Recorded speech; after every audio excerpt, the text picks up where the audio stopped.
And so speaking of brutal reality, these are just some photos from a kibbutz called Nir Oz. Now, about a quarter of the population were murdered on October 7th. Hamas was there for about 6 hours. That's how, unfortunately, slow the response was. These kibbutz are right up on the border. The survivors I met, and I'll take you through a few other photos, but this is just one of the houses burned out. And I'll come back to the burning in a moment. But long and short, the survivors said that, they had been employing Gazans for years to help stimulate their economy. Despite billions of dollars of aid and millions from New Zealand going to Gaza, most of that money is sequestered by Hamas, and as we know, to build tunnels and buy weapons.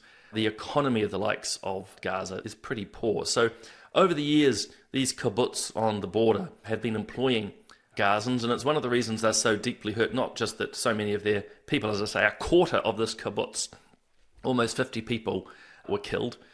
They employed these Gazans, and I don't even know what the right word is. Many of them basically reconnoitred or took intelligence and then came back with Hamas and participated in the killings. They knew which houses to go to. They knew who to target because of many, not all of course, but many of the workers. If you know anything about the kibbutz movement, peace is a very big part of it. One of the survivors talked about her best friend who used to go to the border of Gaza most days and help facilitate Gazan children coming to the Israeli hospitals. He was brutally murdered inside his home.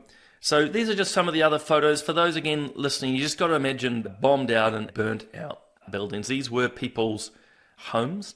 It's really important to talk about the burning because not only did they kill people, but they deliberately brought accelerants across to try and burn down the houses and the bodies.